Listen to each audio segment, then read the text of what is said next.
샬롬. 하나님 사랑합니다. 여러분 주 안에서 사랑합니다. 우리 특성한 대로 당신은 알고 계시죠? 예. 베드로전서 오늘 4장 말씀이죠. 예. 12절에서 19절. God rest on you. 하나님의 영, 곧 하나님의 영입니다. 그리고 이것은 고난에 대한 이야기, 싫어하는 고난에 대한 이야기가 3장 13절부터 계속해서 이어지는 그러한 내용들이죠. 그리스도인이 고난을 당하는 자세에 관해서 우리 3장 13절부터 함께 봅니다. 또 너희가 열심으로 선을 행하면 누가 너희를 해하리요. 그러나 의를 위하여 고난을 받으면 복 있는 자니 그들이 두려워하는 것을 두려워하지 말며 근심하지 말고 너희 마음에 그리스도를 주로 삼아 거룩하게 하고 너희 속에 있는 소망에 관한 이유를 묻는 자에게는 대답할 것을 항상 준비하되 어떻게 온유와 두려움으로 하고 선한 양심을 가지라. 이는 그리스도 안에 있는 너희의 선행을 욕하는 자들로 그 비방하는 일에 부끄러움을 당하게 하려 함이라. 선을 행함으로 고난받는 것이 하나님의 뜻일진데 악을 행함으로 고난받는 것보다 나으리라. 그렇죠? 17절 말씀 동의합니다. 그리스도께서 단번에 죄를 위하여 죽으사 의인으로서 불의한 죄를 대신하셨으니 이는 우리를 하나님 앞으로 인도하려 하심이라. 육체로는 죽임을 당하시고 영으로는 살리심을 받으셨으니 그가 또한 영으로 가서 옥에 있는 영들에게 선포하시니라. 그들은 전에 노아의 날 방주를 준비할 동안 하나님이 오래 참고 기다리실 때에 복종하지 아니하던 자들이라. 방주에서 물로 말미암아 구원을 얻은 자가 몇 명뿐이니 몇 명? 겨우 8명이라. 물은 예수 그리스도께서 부활하심으로 말미암아 이제 너희를 구원하는 편이 곧 세례라. 이는 육체의 더러운 것을 제하여 버림이 아니요 하나님을 향한 선한 양심의 간곡 기도죠. 그는 하늘에 오르사 하나님 우편에 계시니 천사들과 권세들과 능력들이 그에게 복종하니라. 하나님을 향한 선한 양심의 간구예요. 세례는 침례는 그렇죠. 3장 13절부터 우리가 쭉 함께 봤습니다. 베드로는 4장을 통해서 그리스도인이 고난을 받는 것은 신앙의 연단이므로 고난 가운데서도 사랑으로 다른 사람을 섬기는 자세를 취해야 한다라고 하죠. 그는 하나님 심판 때 모든 것이 밝혀질 것이라고 소망을 가지고 모든 어려움을 인내해라 라고 격려합니다. 고난을 통한 연단 1절이죠. 고난의 의미에 대해서 그리스도께서 이미 육체의 고난을 받으셨으니 너희도 같은 마음으로 갑옷을 삼으라. 이는 육체의 고난을 받은 자는 죄를 그쳤습니다. 그 후로는 다시 사람의 정욕을 따르지 말고 하나님의 뜻을 따라 육체의 남은 때를 살게 하려 합니다. 때때로 우리가 살게 되는 것이죠. 마음으로 갑옷을 삼고 고난을 그리스도께서 이미 육체로 받으셨어요. 그죠? 육체의 고난을 받는 자는 죄가 이제는 그쳤다라고 말씀하고 있습니다. 신이 육체의 고난을 받으신 예수님, 이에 동참하는 저와 여러분 모두에게는 죄사함을 주신 것은 성도들이 육체의 고난을 이길 수 있는 근거가 된다. 육체의 고난이 죄를 근절케 하거나 용서받는 조건이 될 수는 없으나 이를 제어할 수는 있다는 거죠. 불신자로 살던 과거에는 사람의 정욕을 따라 살았으나 성도의 길을 걷는 현재에는 하나님의 뜻을 쫓아 남은 생애를 경건히 살라고 베드로는 권면하죠. 육체로 죽이심을 당했어요. 3장 18절이었죠. 그리스도께서도 단번에 죄를 위하여 죽으사 의인으로서 불의한 죄를 대신하셨으니 이는 우리를 하나님 앞으로 인도하려 하심이라. 육체로는 죽임을 당하시고 영으로는 살리심을 받으셨다. 죄가 우리를 주관하지 못해요. 로마서 6장 14절에 죄가 너희를 주장하지 못하리니 이는 너희가 법 아래 있지 아니하고 어디 있어요? 은혜 아래에 있습니다. 그렇기 때문에 우리를 주장하지 못한다. 죄가. 왜냐하면 죄가 오면은 우리는 그것을 받아들이질 않죠. 마음으로 하나님께서 그것은 죄니라 알려주십니다. 세상 속에 있는 그리스도인, 세상에 뿌리를 내리고 있는 사람들은 근본적으로 악한 자, 사단의 지배 아래 있기 때문에 합당치 못한 일, 하나님을 대적하는 일을 서슴지 않고 행합니다. 그래서 2절 3절에 보면 그 후로는 다시 사람의 정욕을 따르지 않고 하나님의 뜻을 따라 육체의 남은 때를 살게 하시는데 3절에 보면 너희가 음란과 정욕과 술 취함과 방탕과 향락과 무번과 우상 숭배를 하여 이방인의 뜻을 따라 행한 것은 지나간 때로 족하다. 이러므로 너희가 그들과 함께 그런 극한 방탕에 다름질하지 아니하는 것을 그들이 이상히 여겨 비방하나 그들의 산자와 죽은 자를 심판하기로 예비하신 이에게 사실대로 고하리라. 6절에 이를 위하여 죽은 자들에게도 복음이 전파되었으니 이는 육체로는 사람으로 심판을 받으나 영으로는 하나님을 따라 살게 하려 함이라. 죽은 자들에게도 선포가 됐다고 말씀합니다. 이방인의 무절제한 생활을 하는 것은 지나간 때로 이제는 족하다. 세상의 방탕자들은 항시 벗을 구하며 죄인들은 공범을 찾아서 헤매죠. 그들은 그리스도 안에서 새로운 삶을 살아가는 성도들을 비방하고 핍박합니다. 성도들은 방탕자들로부터 던져지는 온갖 중상과 비방을 상대하지 말고 인내로 감수해야 되겠다. 육체의 일이죠. 갈라디아서 5장 19절 육체의 일은 분명하다. 곧 음행과 더러운 것과 호색과 무상숭배와 주술과 원수 맺는 것과 분쟁과 시기와 분냄과 당짓는 것과 분열함과 이단과 투기와 술취함과 방탕함과 그와 같은 것들이라. 전에 너에게 경계한 것 같이 경계하노니 이런 일을 하는 자들은 하나님의 나라를 유업으로 받지 못한다. 이방인 중에서 행실을 선하게 가져야죠. 베드로전서 2장 12절에 너희가 이방인 중에서 행실을 선하게 가져 너희를 악행한다고 비방하는 자들로 하여금 너희 선한 일을 보고 오시는 날에 하나님께 영광을 돌리게 하려 함이라 라고 말씀하고 있습니다. 4장의 중요한 구절이 4장 1절 육체의 고난을 받은 자는 죄를 그쳤다. 하나님 우리의 영혼을 멸망의 구덩이에서 건지시기 위해 때로는 육체의 고난을 주시기도 합니다. 왜냐하면 고난을 통해서 죄를 그치게 되기 때문이죠. 시편 119편 67절에서 71절에 고난당하기 전에는 내가 그릇 행하였더니 이제는 주의 말씀을 지킵니다. 고난당한 것이 내게는 그래서 유익이라. 이로 말미암아 내가 주의 율례를 배우게 되었나이다. 욥기 33장 28절에 30절에도 이 모든 일을 제3 행하시면 그들의 영혼을 구덩이에서 이끌어 생명의 빛을 그들에게 비추려 함이라 말씀합니다. 이사야 38장 9절에서 17절에도 내게 큰 고통을 토하신 것은 내 영혼을 사랑하사 멸망의 구덩이에서 건지셨다라고 말씀하죠. 고린도전서 5장 1절에서 5절에 이런 자를 사단에게 내주었으니 이는 육신은 멸하고 영은 주 예수의 날에 구원을 받게 하려 합니다. 디모데전서 1장 20절에 내가 사단에게 내준 것은 그들로 훈계를 받아 신성을 모독하지 못하게 하려 함이라 말씀합니다. 13절에 그리스도의 고난에 참여하는 것으로 즐거워하라. 이는 기뻐하게 하려 함이라 말씀합니다. 히브리서 11장 24절에 26절에 말씀하고 있죠. 그리스도를 위하여 받는 수모를 애굽의 모든 보화보다 더 큰 제물로 여겼으니 이는 상 주심을 바라봅니다. 히브리서 11장 35절 37절에도 더 좋은 부활을 얻고자 하여 심한 고문을 받되 구차히 풀려나기를 원하지 아니하였다라고 말씀합니다. 데살로니가후서 1장 3절에서 5절에도 모든 박해와 환난 중에 너희 인내와 믿음으로 말미암아 이는 하나님의 공의로운 심판의 표요 너희로 하여금 하나님의 나라에 합당한 자로 여김을 받게 하려 함이 그 나라를 위하여 너희가 또한 고난을 받는다. 롬 8:16에서 18입니다. 우리가 그와 함께 영광을 받기 위하여 고난도 함께 받을 것이다. 고린도후서 4장 17절에 잠시 받은 환난에 경한 것이 지극히 크고 영원한 영광에 중한 것을 우리에게 이루게 하셨다. 하나님의 집에서 심판하신다고 4장 17절에 말하죠. 에스겔 9장 6절에 내 성소에서 시작할지니라. 마태복음 19장 28절에 이스라엘 12지파를 심판하리라. 히브리서 10장 30절에 주께서 그의 백성을 심판하리라. 의인이 겨우 구원을 받으면 18절이죠. 의인은 하나님의 말씀에 순종하는 자들을 말하죠. 즉 그날에 하나님의 말씀에 순종하는 자가 겨우 구원을 얻게 된다는 거. 그럴 때 부끄럽겠죠. 의인이 겨우 구원을 얻는다는 말은 마태복음 7장 24절에 누구든지 나의 이 말을 듣고 행하는 자는 비가 내리고 창수가 나고 바람이 불어 그 집에 부딪히되 무너지지 아니하나니 이는 주초를 반석 위에 놓은 까닭이다 말씀합니다. 마태복음 24장 9절에서 13절에도 그때 사람들이 너희를 환난에 넘겨주겠으며 너희를 죽이리니 그러나 끝까지 견디는 자는 구원을 얻을 것이다. 마가복음 13장 11절에서 13절에도 형제가 형제를 아버지가 자식을 죽는 데 내주며 모든 사람에게 미움을 받을 것이나 끝까지 견디는 자는 구원을 받으리라. 경건하지 아니한 자 18절에 믿음의 도를 위하여 힘써 싸우지 않고 하나님의 말씀에 써나 불순종하는 자를 경건하지 아니한 자라고 말합니다. 유다서 1장 3, 4절이죠. 믿음의 도 14절 15절에도 모든 경건하지 않은 자가 경건하지 않게 행한 모든 경건하지 않은 일과 그들을 정죄하려 하심이라고 말씀하죠. 베드로서 2장 5절에도 옛 세상을 용서하지 아니하시고 경건하지 아니한 자들의 세상에 홍수를 내리셨다. 베드로전서 3장 20절에도 복종하지 아니하는 자들이라고 이게 4장의 중요한 말씀들을 증거하고 있습니다. 복음과 생명이 6절에 증거하죠.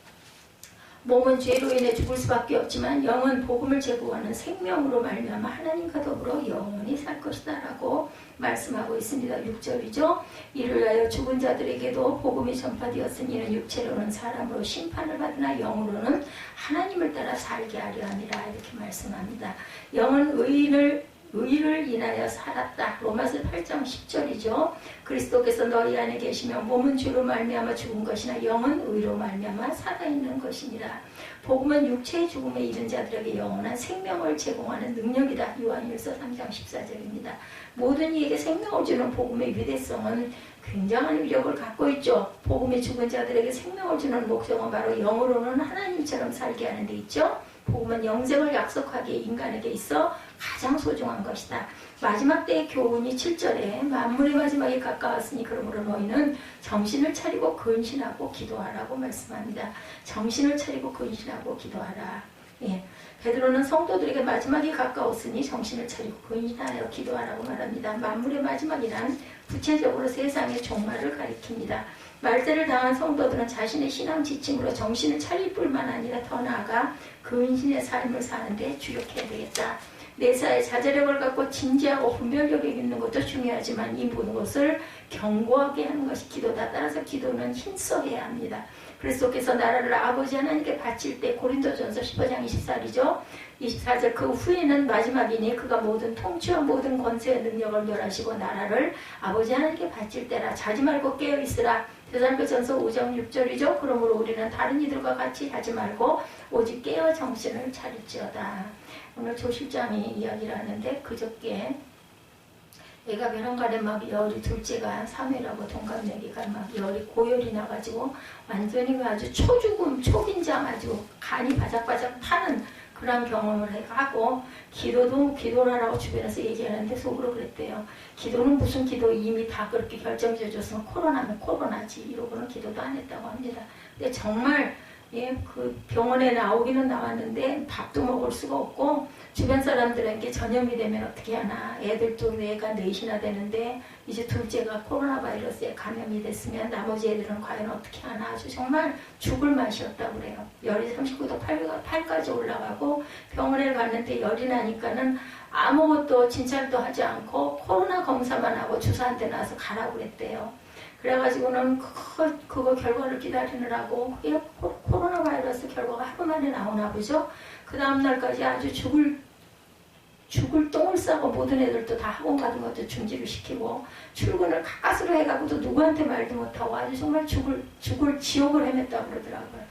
결과는 음성으로 나왔대요. 근데 딸아이가 엄마 나 입안 좀 봐줘 하더라죠. 그 입을 벌렸는데 보니까 무슨 혹덩어리만한 그 허연 게 그냥 이게 불뚝 튀어나와 있어서 깜짝 놀랐답니다. 아무도 그런 편도선이 고장이 나는 일이 가족이 아무도 없대요. 전혀 아닐 거라고 하면서도 내과를 갔는데 내과에서 열이 나니까 입안 한 번만 벌려봤으면 알 거를 그거를 입안을 안 벌려보고 아예 진찰도 안 하고 코로나 검사만 하고 그냥 주사 한 대만 놔서 보냈다는 거죠. 그렇게 원망스럽고 그렇게 기가 막힐 수가 없더라는 거죠. 편도선 그래서 이비인후과를 갔더니 벌써 그게 어떻게 돼가지고 완전히 염증이 막 있는 대로 부풀어가지고 거의 터질 지경이 돼 있다라고 이렇도록 있었느냐. 이렇도록이 아니라 병원에서 가서 진단을 받을 수가 없는 거죠. 열만 나면 무조건 얘 지금 기침한다고 그래가지고 전혀 그거 가서 검사를 못 받게 했던 것처럼. 근데 그게 아니라는 게 밝혀지고 나니까 얼마나 감사한지 그냥 모든 게 다 감사하더래요. 모든 게 다. 그리고 월급이 밀리지 않고 나오는 것, 또 그만두라는 소리 안 듣고 그냥 다닐 수 있는 것, 하여튼 작은 일까지도 그렇게 감사할 수가 없고 정말 세상이 그렇게 자유하고 아름다울 수가 없더라고. 오늘 저한테 그런 얘기를 하더라고요. 그 심정을 제가 저 같아도 앉지도 서지도 먹지도 어떻게 할 수가 없더라죠. 그걸 검사가 나오는 동안 기다리면서 애는 열이 펄펄 끓어가지고 열은 안 내리고 있고 코로나 검사는 결과는 안 나고 있고 애들은 어떻게 할 수가 없고 정말 죽을 맛이었다고. 그래서 남편은 자기보다는 좀 나아서 아닐 거야 그냥 그러더랍니다. 본인은 죽겠는데. 그래서 우리가 항상 자지 않고 깨어있는 마음, 다른 이들과 같이 자지 말고 오직 깨어서 정신을 차려야 되겠다. 그리스도께서 나를 아버지 하나님께 바칠 때다. 그 후에는 마지막이니 그가 모든 통치와 모든 권세와 능력을 멸하시고 그 나라를 아버지 하나님께 바칠 때다. 이렇게 말합니다. 그래서 보통 평소에 아무것도 아닌 그냥 일반적인 것들도 이렇게 어려움을 당하고 나면 사람들이 모두 다 얼굴 반을 가리고 다니잖아요. 길에 지나다니는 사람들을 보면 정말 누가 이런 날이 오리라고 상상이나 누가 도대체 과연 했을까. 그 예전에 마음껏 그냥 얼굴을 내놓고 활보하던 그때가 얼마나 그리운지 모릅니다. 적극적으로 계명을 실천하라고 8절에 무엇보다도 뜨겁게 사랑할지 사랑은 허다한 죄를 덮는다고 말하죠. 서로 대접하기를 원망 없이 하고 은사 받은 대로 하나님이 여러 가지 은혜를 맡은 선한 청지기 같이 서로 봉사하라고 말합니다. 마지막 때를 살아가는 성도들은 열심으로 서로 사랑하고 대접하며 선한 청지기와 같이 서로 봉사해야 한다. 미움은 다툼을 일으켜도 사랑은 모든 허물을 가리워주죠. 그리고 서로 대접한다는 것은 서로 사랑하는 것의 구체적인 방법이기도 합니다. 그리고 그리스도인은 자신이 하나님께 받은 은사를 하나님의 영광을 위해 그리고 교회를 위해 하나님의 뜻대로 사용해야 한다는 거죠. 청지기는 그 은사를 사유해서는 안 되고 주인의 뜻대로 주인을 위해, 그렇죠. 청지기들은 주인을 위해 사용해야 한다는 거죠. 그러므로 성도들은 무슨 일을 하든지 주를 위해서 해야 되고 충성을 다해야 한다. 인애와 성심으로 대접해야 된다고 창세기 47장 29절에 이스라엘이 죽을 날이 가까움에 그의 아들 요셉을 불러 그에게 이르되 이제 내가 네게 은혜를 입었거든 청한다 라고 얘기하죠. 아들에게 내 손을 내 허벅지 아래 넣고 인애와 성실함으로 내게 행하여 애굽의 나를 장사하지 아니하도록 하라. 내 고향으로 나를 데려다 내가 죽더라도 꼭 데리고 가라는 거죠.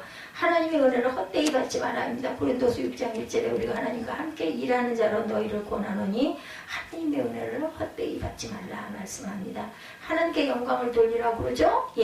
누가 말하려면 11절에 하나님의 말씀을 하는 것 같이 하고 누가 봉사하려면 하나님이 공급하신 힘으로 하는 것 같이 하라. 이는 범사 예수 그리스도로 말미암아 하나님의 영광을 받으시게 하려 함이니 그에게 영광과 권능이 세상에 세세 무궁이 있느니라. 11절 마지막에 이렇게 말하죠. 그래서 인애와 성실함으로 서로 대접해야 된다. 하나님의 은혜를 헛되이 하지 말라. 그리고 하나님께 영광을 돌리라. 그리스도를 통해 구원받은 그리스도인들은 봉사자의 삶을 살아가야 한다. 그리스도인이 실천적인 봉사를 할 경우에는 하나님으로부터 받은 힘에 의하여 봉사하는 자처럼 행해야 된다. 그래야 사람이 갖기 쉬운 교만이 틈타지 않게 될 뿐 아니라 주어진 자리에서 최선을 다해 다할 수가 있다는 거죠. 그리스도인이 실천적인 봉사를 할 경우에 하나님으로부터 받은 힘에 의해서 봉사하는 자처럼 그래야만 우리가 교만해지지가 않는다. 또한 그 일을 통해 하나님께 영광을 돌리게 되죠. 모든 성도들의 궁극적인 삶의 목적은 천지와 만물을 창조하시고 성도를 자녀로 삼으신 하나님을 영화롭게 하는 것이라는 겁니다.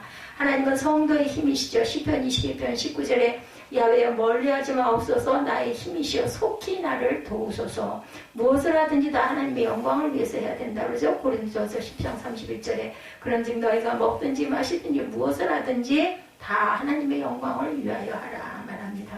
오늘 본문이기도 하죠. 12절부터 고난과 심판에 대해서 말씀합니다. 시험에 대한 성도의 자세 12절이죠. 사랑하는 자들아 너희를 연단하려 오는 불시험을 이상한 일 당하는 것 같이 이상히 여기지 말고 오히려 너희가 그리스도의 고난에 참여하는 것으로 즐거워하라. 이는 그의 영광을 나타내실 때 너희로 즐거워하고 기뻐하게 하려 함이라고 말씀합니다.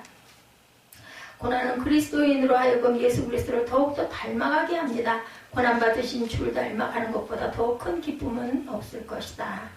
따라서 성도들은 핍박과 고난 중에도 즐거워하는 법을 배워야 한다는 거죠. 불시험을 당함을 이상히 여기지 말고 그리스도의 고난에 참여하는 것을 즐거워하는 자에게는 그리스도의 영광에 참여하는 약속이 주어집니다. 환난 중에도 즐거워한다. 로마서 5장 3절에 다만 이뿐 아니라 우리가 환난 중에도 즐거워하는 이는 환난은 인내를 인내는 연단은 소망을 이루는 줄 알미로다. 그러야 하면 하늘에서 상이 크다고 마태복음 5장 12절에 기뻐하고 즐거워하라. 하늘에서 너희의 상이 큼이라. 너희 전에 있던 선지자들도 이같이 박해하였느니라 말씀합니다. 성도가 받는 고난에서 13, 14절에 오히려 너희가 그리스도의 고난에 참여하는 것으로 즐거워하라. 이는 그의 영광을 나타내실 때에 너희로 즐거워하고 기뻐하게 하려 함이라. 너희가 그리스도 이름으로 치욕을 당하면 복이는 자로다. 영광의 영곧 하나님의 영이 너희 위에 계심이라. 너희 중에 누구든지 살인이나 도둑질이나 악행이나 남의 일을 간섭하는 자로 고난을 받지 말려니와 만일 그리스도인으로 고난을 받으면 부끄러워하지 말고 도리어 그 이름으로 하나님께 영광을 돌리라 말씀을 합니다. 그리스도인이기 때문에 받는 고난은 하나님께 영광이 된다. 그분은 상천지하에 영광 받으실 유일한 분이시라고 16절에 그리스도인으로 고난을 받으면 부끄러워하지 말고 도리어 그 이름으로 하나님께 영광을 돌리라. 하나님의 집에서 심판을 시작할 때가 되었나니 만일 우리에게 먼저 하면 하나님의 복음을 순종하지 아니하는 자들이 그 마지막은 어떠하겠으며 의인이 겨우 구원을 받으면 경건하지 아니한 자와 죄인은 어디서리요. 그러므로 하나님의 뜻대로 고난을 받은 자들은 선을 행하는 가운데 그 영혼을 미쁘신 창조주께 의탁할지어다 말씀을 합니다. 선을 행함으로 고난받은 것이 하나님의 뜻이라고 베드로전서 3장 17절에 선을 행함으로 고난받는 것이 하나님의 뜻일진데 악을 행함으로 고난받는 것보다 나으니라. 성령의 위로가 있다고 사도행전 9장 31절에 그리하여 온 유대와 갈릴리와 사마리아의 교회가 평안하여 든든히 서하고 주를 경외함과 성령의 위로로 진행하는 수가 많아지더라 말하죠. 하나님의 집에서 심판을 시작한다고 17절에 말씀하고 있습니다. 하나님의 집에서 심판을 시작될 때가 되었나니 만일 우리에게 먼저 하면 하나님의 복음을 순종하지 아니하는 자들의 마지막은 어떠하며 말씀하죠. 베드로는 하나님의 집인 교회에서 심판이 시작될 것임을 말합니다. 이는 성도의 유익을 위해 징계하셔서 거룩함에 참여하는 자가 되게 하기 위함이다. 우리는 하나님의 심판의 시발점이 될 교회를 믿음과 소망과 사랑의 공동체로 만들어서 심판의 날에 하나님 보시기에 온전하도록 해야 되겠다. 베드로는 성도들이라 해서 쉽게 구원을 얻을 수 있는 것이 아니라 불시험을 통과해서 겨우 구원을 얻을 수 있다는 사실을 말하고 있습니다. 의인이라도 이 세상에서 보응을 받는다고 잠언 11장 31절에 보라 의인이라도 이 세상에서 보응을 받겠거든 하물며 악인과 죄인이되어 주의 인자하심이 영원하다고 시편 138편 8절에 야훼께서 나를 위하여 보상해 주시리이다. 여호와여 주의 인자하심이 영원하오니 주의 손으로 지으신 이렇게 말씀하고 있습니다. 그래서 고난 중에 회피할 것이 고난을 받는 것은 신앙의 연단이므로 고난 중에도 하나님과 이웃을 섬겨라 말씀합니다. 우리는 고난을 저주로 간주하고 회피할 것이 아니라 오히려 기뻐함으로 인내해야 되겠다. 주께서도 의를 위하여 고난받는 것은 복이 있다라고 말씀하시죠. 안녕히 주무셨어요. 우리가 항상 우리 옛 어른들 보면 아침에 문안 인사를 하죠. 밤이 지나면 당연히 아침이 옵니다. 당연한 이치예요. 그러나 고통의 밤을 지날 때 아침이 오지 않을 것처럼 느껴지죠. 혹시 극심한 통증으로 밤잠 설친 적이 있을 때 우리 어때요? 정말 힘들죠. 나름 시간은 왜 이렇게 안 가고 그죠? 아파가지고 잠은 잘 수가 없고 밤이 지나면 아침이 온다는 것은 누구나 다 아는데 인생의 어두운 밤, 고통의 밤을 지날 때 태양이 뜰지 확신이 서지 않아. 이게 언제 끝날지 영원히 끝나지 않을 것 같죠. 본문을 통해서 인생의 어두운 밤, 고통의 밤을 지나는 사람들을 만나게 되죠. 초대교회 시절 많은 성도들이 그리스도의 이름으로 이렇게 고난을 받았습니다. 그리스도를 믿고 다른 이유로 엄청난 핍박과 고통과 또한 생명이 죽음을 맞이하기도 합니다. 로마 정부의 핍박, 동족 유대인들의 핍박은 두려운 일이었겠죠. 박해자들 앞에서 자신의 신앙을 지킨다는 것은 정말로 어려운 일입니다. 핍박이 심해지자 믿음을 저버리는 사람 당연히 많이 나왔겠죠. 나살자고 믿음이 형제자매를 고발하는 사람도 있었습니다. 고통이 극에 달하자 하나님을 향한 여러 가지 질문이 생깁니다. 하나님은 왜 악과 악인을 그대로 두실까? 하나님은 살아 역사하는 분이 맞을까? 하나님은 왜 성도들의 고난을 모른다 외면하고 계실까? 이 무렵 베드로의 그 사도는 성도들의 고난의 이유를 설명합니다. 또한 고통 가운데 있는 성도들을 위로하죠. 핍박 가운데 성도들을 붙들고 바라봐야 할 진정한 소망이 무엇인지를 외칩니다. 베드로전서의 또 다른 이름은 위로의 서신, 소망의 서신, 희망의 서신이라고 말하죠. 본문 12절에 보면 불시험이라는 단어가 나옵니다. 신앙생활하다 이해할 수 없는 시험, 불같은 고난을 만날 수 있다. 불시험을 당할 수 있다. 한국의 초창기에도 이런 환난과 핍박과 고난이 있었죠. 심지어 그리스도의 이름으로 순교하는 믿음의 선배들도 무수히 계셨습니다. 우리는 하나님의 은혜로 정말 평안하게 믿음 생활을 하고 있어요. 그러나 초대교회 성도들만큼은 아니어도 나름대로 인생의 어려움과 고통들이 다 있습니다. 인생이 우리의 계획과 뜻대로 잘 되질 않아요. 자녀들이 부모님의 바람대로 뜻대로 크면 얼마나 좋을까마는 그렇지가 못합니다. 자녀 문제로 고통의 시간을 보내기도 하고 가정과 교회 내에서 생기는 관계의 문제와 갈등으로 힘들어지기도 합니다. 직장과 사업의 문제로 낙심하기도 하죠. 부모의 건강 악화로 눈물 가운데 있는 성도들도 있습니다. 그런데 우리를 당혹해 하는 것은 믿음 생활을 열심히 하는데 생기는 고통의 문제죠. 믿음 생활 잘하면 뭔가 형통해야 될 것 같은데 내 삶도 잘 되고 자녀들도 성공해야 되는 게 아닐까. 그렇게 해야 믿지 않는 사람들에게 하나님의 영광을 드러낼 수는 있지 않을까. 이렇게 우리가 물음표가 달립니다. 초대교회 시절 많은 성도들이 고통의 문제로 흔들릴 때가 많았죠. 베드로 사도는 고난에는 분명한 이유가 있다고 선포합니다. 12절 초반에 보면 너희를 연단하려고 하는 말이 있습니다. 즉 성도들을 연단하기 위한 고난과 시험이 있다라는 말이죠. 막상 고난과 고통 중에 있을 때 고난의 의미가 잘 보이지 않아요. 도대체 왜, 뭐 때문에, 왜 필이면 내가 정말 억울하다는 생각이 들죠. 고통 중에 낙심이 되어 하나님의 일하심이 잘 느껴지지도 않습니다. 끝에 보이지 않는 어두운 터널과 같은 시간 속에 우리의 믿음이 연약해지기도 합니다. 베드로 사도는 지난날 자신의 믿음과 충성에 대해서 호언장담을 하던 사람이죠. 모두 주님을 버릴지라도 나는 결코 버리지 않겠습니다. 저는 주님을 위해 목숨까지 바칠 각오가 되어 있습니다. 이렇게 당당하게 선포하던 베드로가 두려움 앞에 예수님을 모른다고 3번이나 부인합니다. 자신에게 실망한 그는 제자의 삶을 포기하고 바닷가로 향하던 인생이죠.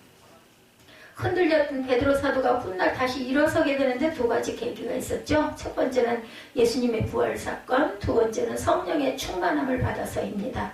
베드로는 부활하신 주님을 목격한 이후에 죽음이 끝이 아니라는 강력한 확신을 가지게 되죠.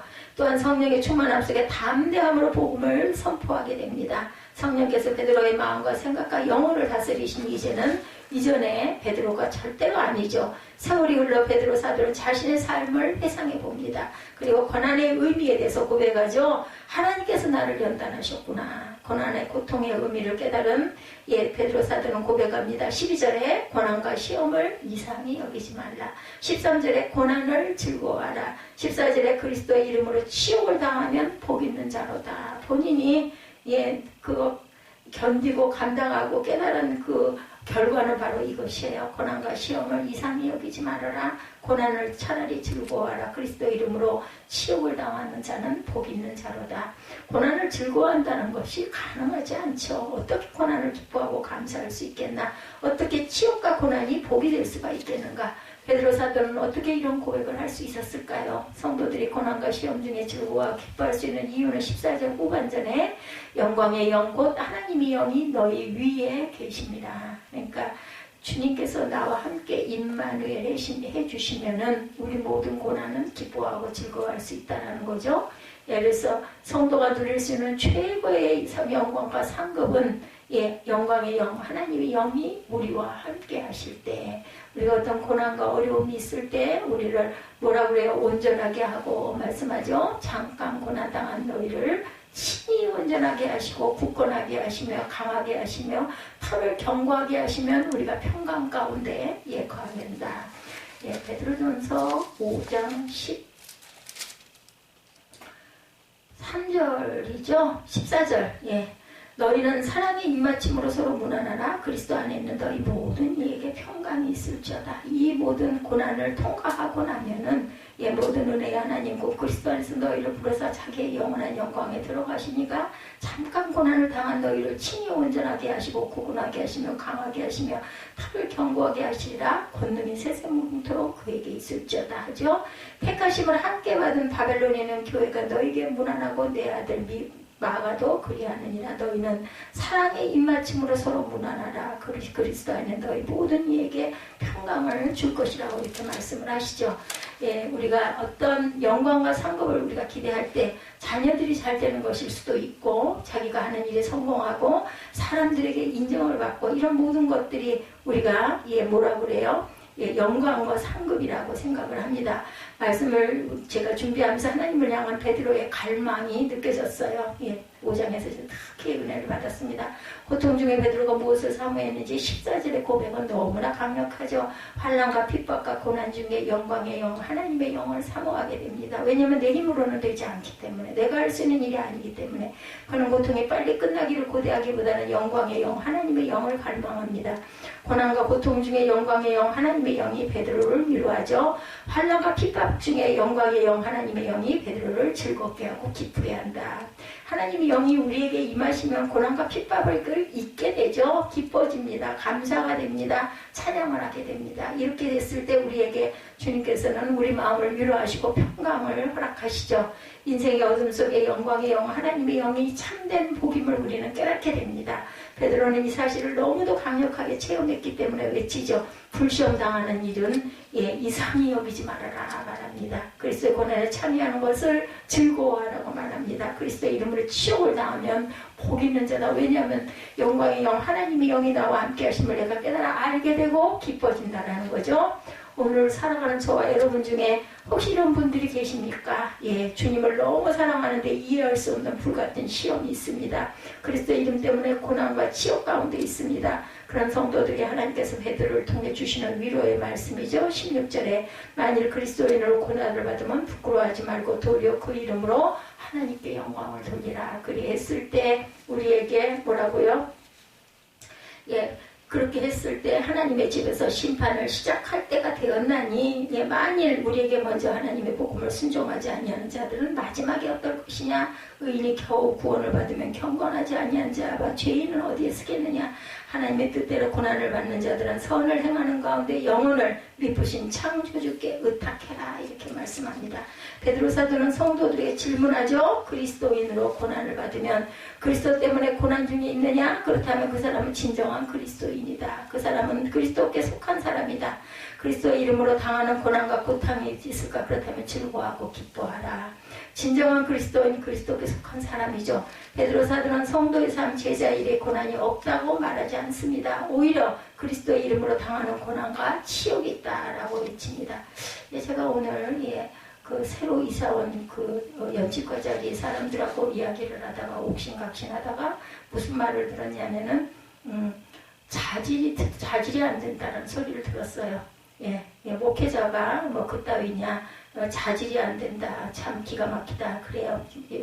하나님의 영을 제가 그 더럽힌 결과죠. 참 말이 안 통하는 사람들이 세상에 참 사람들마다 말이 안 통하고 자기 입장만 변호하고 나서는 그러한 것을 보면서 나중에 제가 그 누워서 한참 진정을 하면서 내가 잘못했구나 하는 생각을 했어요. 그까짓 거 그냥 참아버리고 그까짓 거 내 앞에다 쓰레기를 갖다 놨으면 그냥 내가 갖다 버려버리고 아무 말 말면 될걸. 그거를 이건 우리 게 아닙니다 한 것도 내가 잘못된 거고 좀 조용히 좀 해주십시오 하고 얘기한 것도 내가 공연이 좀 시끄럽더라도 그러려니 하고 놔둘 걸. 그냥 아침마다 9시 10시 사이가 되면은 소리가 여기까지 목소리가 너무 크게 들려서 오늘 만난 길에 얘기를 했더니 아주 그냥 소리를 버럭버럭 지르면서 뭐 여러 사람이다 보니 특히나 뭐 제가 뭐 대적이 되겠습니까? 그러면서 저보고 뒤에 의자 같은 거 이런 거를 왜 거기다 그걸 올려놓으셨습니까? 했더니 이거